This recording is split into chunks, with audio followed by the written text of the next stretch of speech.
Je te partage les signes qui indiquent que tu t'auto-sabotes dans ta vie, peut-être même sans t'en rendre vraiment compte. On procrastine tous. Par contre, si tu as tendance à procrastiner de manière excessive et surtout à procrastiner les choses qui pourraient te permettre d'avancer dans la vie, ça c'est un vrai signe d'auto-sabotage. Ou bien pareil, si tu es dans une forme de perfectionnisme qui est presque paralysante et que à chaque fois que tu commences une tâche, tu t'arrêtes parce que tu as l'impression que ça sera jamais assez bien, jamais au niveau de tes exigences. Aussi, si tu as l'impression que ça, c'est pas pour toi.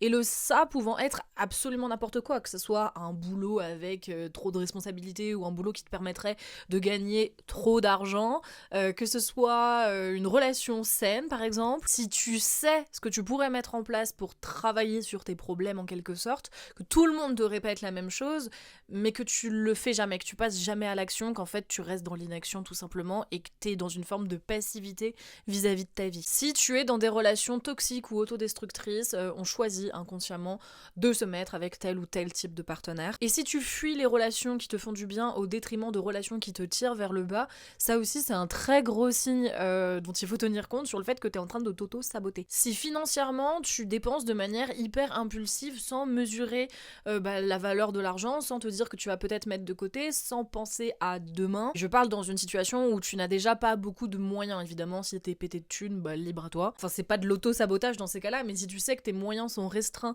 et que pour autant tu te mets dans des difficultés financières, ça aussi c'est un signe d'auto-sabotage. Tu fais des crédits à tout va, même des crédits à la consommation pour des choses qui sont un peu sans intérêt, et tu sais que t'auras pas l'argent pour rembourser ces crédits, mais t'y vas quand même. Autre signe d'auto-sabotage, si tu as de grandes difficultés à accepter les compliments qu'on peut te faire ou à accepter qu'on te félicite pour certaines choses. Si tu as tendance à générer le conflit et à créer des problèmes là où de base on était en terrain safe et où il n'y avait aucune raison qu'un problème démarre, et tu le sais au fond de toi qu'il n'y a pas vraiment de raison de causer ce problème, mais pour autant tu déclenches une embrouille. Dernier signe, c'est si tu as tendance à fuir plutôt qu'à confronter les choses.